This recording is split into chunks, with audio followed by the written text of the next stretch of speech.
You like our pizza pies, made from a famous Italian recipe. They're waiting for you at the concession stand.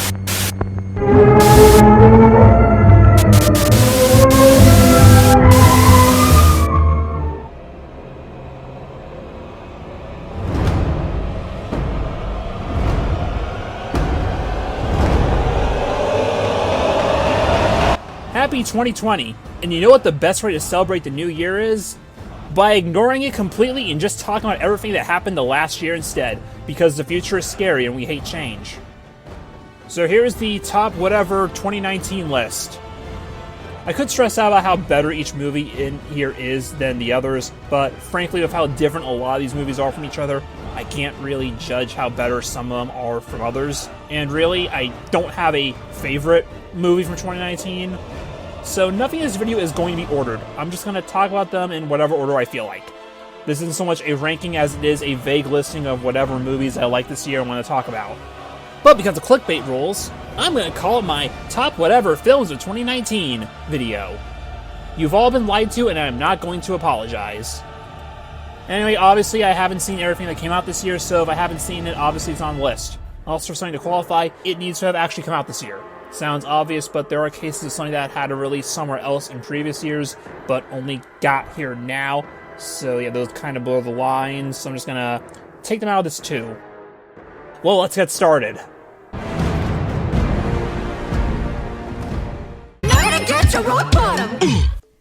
I liked the first Happy Death Day more than I thought I would. It was a fun whodunit slasher comedy with likable characters. So I was on board for a sequel.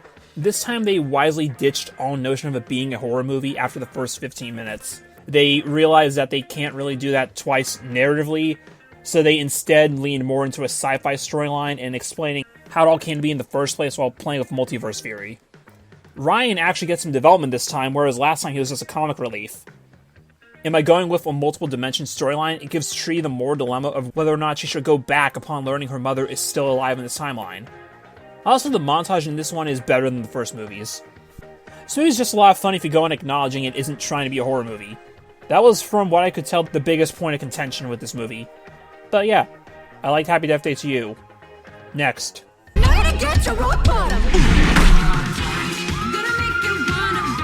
Or some other third thing can make me anything more than what I really am inside. A kid. Behold, a good DC movie. Shazam is like opening the blinds on the first day of sunlight after God got mad and flooded everything for 40 days because a bunch of guys in suits let the planet catch on fire. This movie plays like a late 90s, early 2000s superhero comedy. It's lighthearted and just a lot of fun. The villain is actually pretty intimidating too, especially given that Billy is only around 14 years old. The Foster family is great, while they may fit into certain tropes, they're still good, relatable characters, each going through their own struggles. The movie has a great heart and has one of the best Santas ever put on film. It was crazy, man! Creatures from hell! This movie takes place around Christmas, so feel free to add your alternative Christmas selection. Also, the Shazam costume is hilarious and awesome, and it looks great in live action. More like this, DC. Shazam! Hey, I know! I'll use my trusty frying pan as a drying pan! One of my favorite aspects about Detective Pikachu is that we first heard that this movie was getting made about a year before the actual Detective Pikachu game was getting localized for the West. I still think that this whole thing was just a ploy by Legendary to force Nintendo to release it over here. Going with a spin-off for the first non-anime Pokemon movie sounded like an odd choice to me first, but thinking about it more realistically, yeah, the standard Pokemon formula of going to each gym to become champion fits infinitely better in a serialized TV format than it would in a movie. You want something that has a more open and shut storyline, so that kid-friendly noir story was a good move on their part. Anyway, now let's actually talk about that part. Detective Pikachu is a fun movie. It shows that you absolutely can make movies in the Pokemon world and make movies based on video games as long as you actually respect the source material. Ryan Reynolds does a great job voicing Pikachu, the Pokemon for the most part look great, the Mr. Mime scene is perfection, and the way they incorporate the chiptune-like synths into the score to represent the game is great.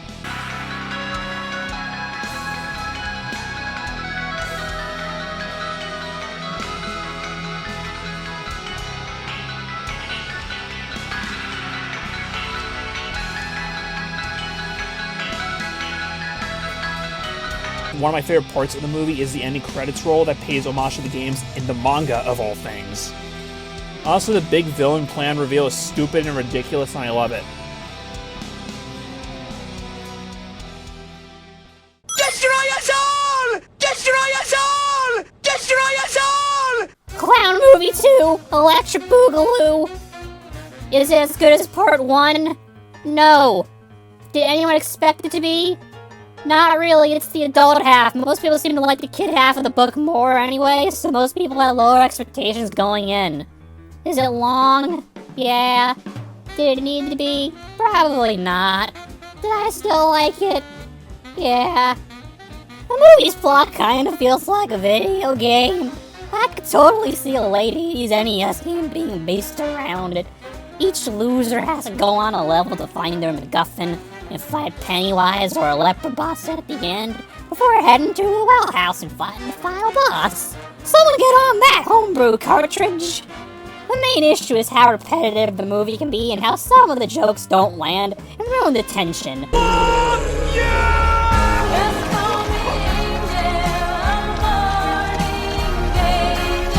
I listened to the commentary track of the movie to see if they would acknowledge why they did that, but they were talking about something else at the time, so they basically ignored it. So we have no answer for why they did it. God damn it, Andy Muschietti. But in a way, it makes sense. These are cynical adults now, so naturally they're going into this absurd situation with a bit of cynicism. I've heard the term horror blockbuster thrown around for this movie. Yeah, that checks out. The highlights of the movie for me are the dinner scene when they all get back together for the first time, and the final battle against Spider-Wise. Also, somehow Bill Skarsgård with no makeup is a lot creepier than actual Pennywise.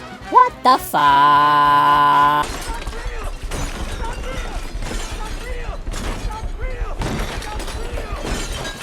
Is everything all right? Yeah, can we get the check? Pizza time. I didn't want to watch any more MCU movies after Endgame, but then a Spider-Man movie came out and I watched it anyway. I am the reason Scorsese can't sleep at night or something. Oh no. It's a Spider-Man MCU movie. It's an MCU movie. It's good. Mysterio's a really cool villain. No, it's not a spoiler. If you have even the vaguest knowledge of Spider-Man, you know he's a bad guy. And the illusion scene is some of the best stuff in the MCU. I don't really have all that much to say. James did a video on it months ago when it first came out, and you probably already saw that one before this video, so, yeah. I don't have that much interest in the MCU at this point. I watch Spider-Man, Guardians of the Galaxy, and Doctor Strange, but otherwise I'm gonna go back to just having a casual interest. Wake me up when we get a Devil Dinosaur movie. It's fucking Chucky! I'm gonna get this out of the way immediately. The biggest issue with this movie is that they made it into a Child's Play movie at all. This could have been its own thing entirely, and to be just as good, but you throw the Child's Play name on there and yeah, ticket sales happen. It's a good rogue AI horror movie with some fun kills from Chucky. Mark Hamill is almost unrecognizable in the role, but that's not to say it's a bad job. It's not. He sounds genuinely friendly in the beginning and gets menacing in the end. It's kind of funny how this store is meant to be a high-end Apple store. It just kind of looks like a Goodwill. Budgeting movies must be fun. Go in with an open mind, don't go expecting the typical Chucky, treat this as its own thing, and you'll, hopefully, get some enjoyment out of it. Oh, and a quick shout out to that theme from Bear and Mark. You are my buddy until the end. More than a buddy, you're my best friend. Good stuff.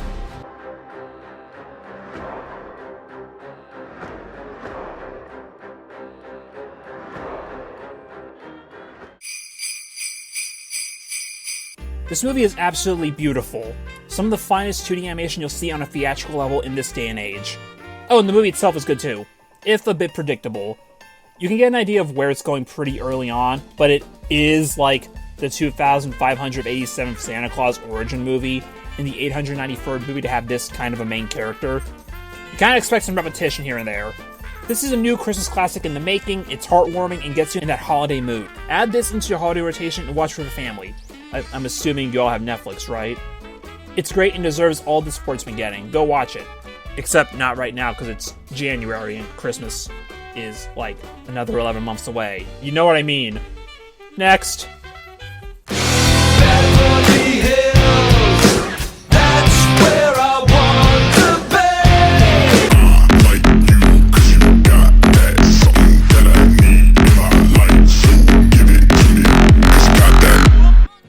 This is probably the most relaxing Tarantino movie.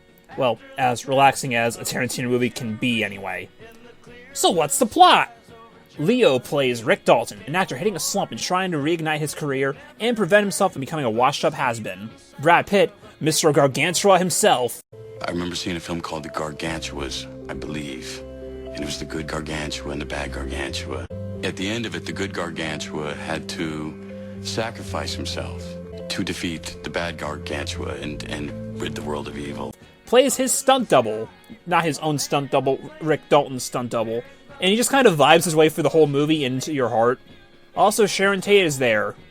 And, that guy. We don't like to talk about that guy. And that's it. The movie just kind of goes about showing you their lives at the end of the golden age of Hollywood. The city of Los Angeles might as well be its own character in this movie. The set is massive, and the way the city comes alive at night, it's such a simple scene. It's just so... something. I don't know words. Why do I write things? But I think that's a good way to describe this movie. It's so simple, and through that simplicity, it manages to just envelop you in that late 60s atmosphere. The narrative is very loose. It's just these two actors living their life over the course of 8 months. It feels like the swan song of not just that era, but our era right now, in a way. Pop this movie in, just kick back, enjoy it, and then wake the fuck up for those last 20 minutes. God damn, best part of the movie. Go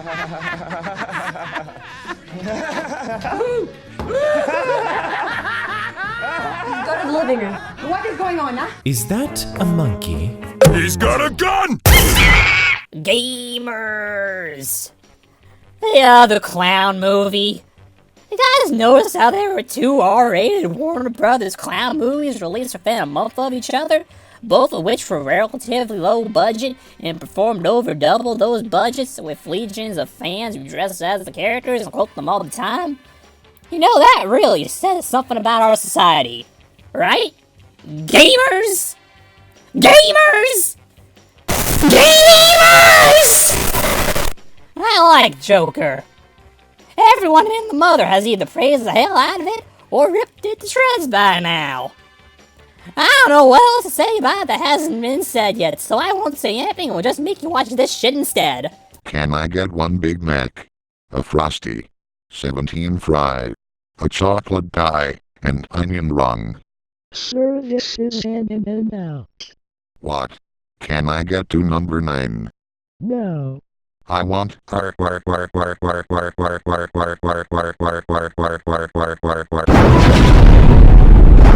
have memes!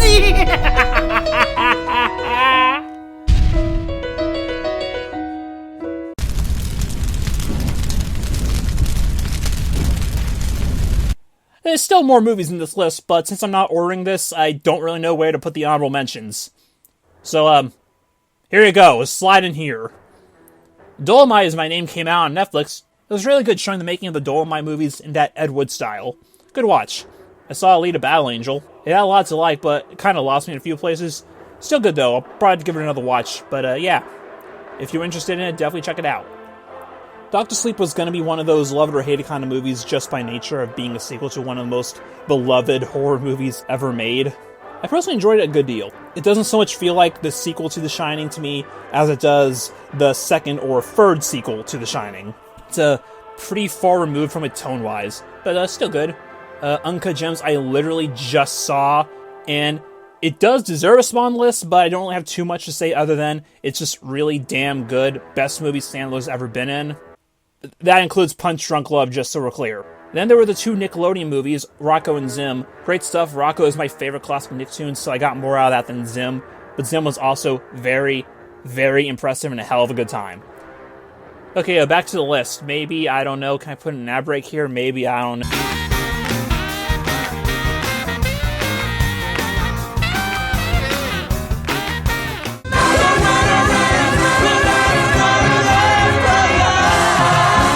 Finally, some good fucking food. I went to this movie on a Tuesday night back in November with my sister, and after we bought our tickets, there were literally like 3 seats left in the theater. This movie sold out and from what I'm hearing, it's still doing good business. That is impressive, and the actual movie deserves it. Knives Out is a blast of a mystery movie. The cast is obviously great. Daniel Craig as a legendary Southern detective is one of the best characters I've seen in an original film in a while. He owns the role. I want more of this character, he's too good. Marta is such a good sympathetic lead that you're really rooting for her in it. And everyone else is... everyone else. I mean, you know how Jamie Lee Curtis and the like are. I don't want to go too into it because this is a murder mystery. You can't really talk about the plot much without spoilers, and that hurts mysteries. So all I can say is that the hype you've heard about, it's legit. Go watch it. Especially with an audience, it's so much fun. Also, I appreciate Chris Evans starting this decade playing an asshole, and then for 9 years playing the all-American symbol of hope of Captain America, and then ending the decade playing an asshole again. Best character arc of the decade. Time travel! I see this as an absolute win. Speaking of Captain America, this.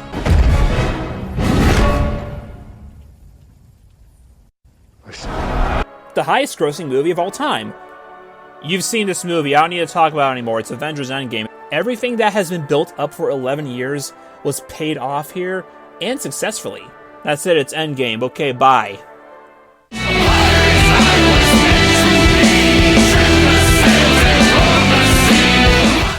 This is a movie that only gets better the more you think about it. The atmosphere is so good, the black and white cinematography is excellent. The droning score in the 4:3 aspect ratio fits so well, it doesn't feel forced at all. There are parts of this movie that, with just a bit of tweaking, could easily pass for a silent horror movie from the 20s. But if they did that, you'd miss out on the stellar performances from Pattinson and Dafoe. This is how you make a classic throwback movie. It's funny, I finally got around to watching The Greatest Showman about a month after seeing this, and that movie starts by throwing all the classic movie logos at you, trying to make it feel like a 1940s movie musical, but it just doesn't feel like one at all. This movie has that 1920s or 30s horror aesthetic nailed to a T. My favorite shot is the second to last scene. I can't tell you what it is because spoilers, but it looks right out of a 1930s horror movie. It's perfect. If you want to feel uncomfortable and get fully immersed in atmosphere and tension, this movie should be at the top of your list. Why just spill your beans? Rawr. That means I love you. In dinosaur.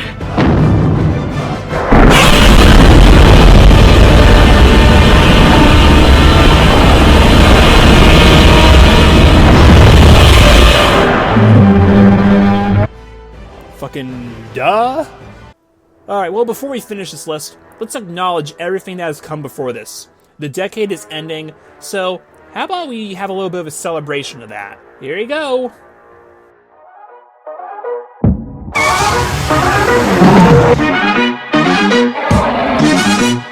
Check it, check it.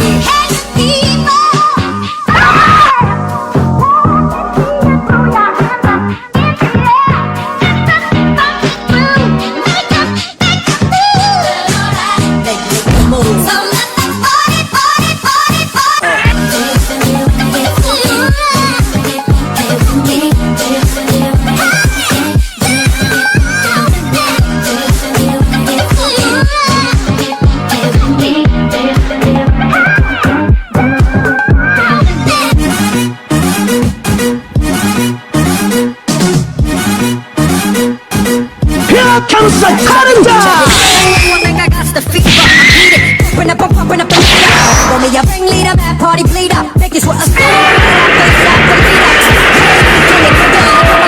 Give me what you got. Pump your fist up, you check the shadow, no buckshots, a bus slipper. Morning like a kid, make you feel alright. Pump it up all night, body rock, show me what you got. Let Rob break that slipper. Morning like a kid, make you feel alright. Pump it up all night. Show me what you got, let Rob break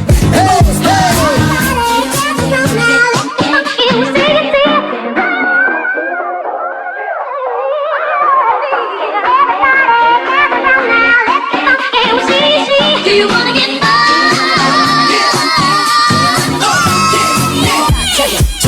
check it out, check it out, check it, check it out, check it, check it out, check it, check it out, check it, check it out, check it, check it out, check it, check it out, check it, check it out, check it, check it out, check it, check it out, check it, check it out, check it, check it out, check it, check it out, check it, check it out, check it, check it. Hey people.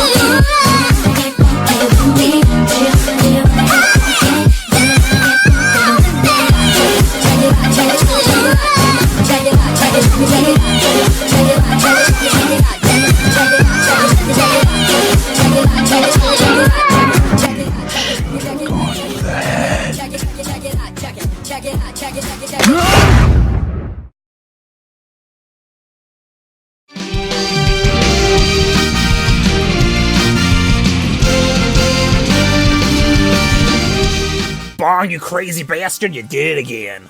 I went into Parasite blind. I didn't want to know what this movie was at all before I saw it. This is the guy who did Okja and The Host. I wanted to be completely surprised when I saw it. And damn, it's good. I don't know if it's the absolute best movie of the year, but it's pretty damn good. It has all the dark comedy and social messages you've come to expect from him, and it's done to the nines. This movie is about a down-on-the-luck family and the nearby rich family. And that's all I want to tell you. Just go watch it. Chances are you've heard the buzz surrounding the movie. And yeah, it's true. It's a big crowd pleaser just like Knives Out, and I can't wait to see what Bong has up his sleeves next. So there's the 2019, and here's to the 2020s. Hopefully they don't suck! There's another Lizard movie coming out this year, so we can at least take solace in that. Oh, also, like, comment, subscribe. What was your favorite movie? Put it in the comments or something, I don't know. Merry New Year.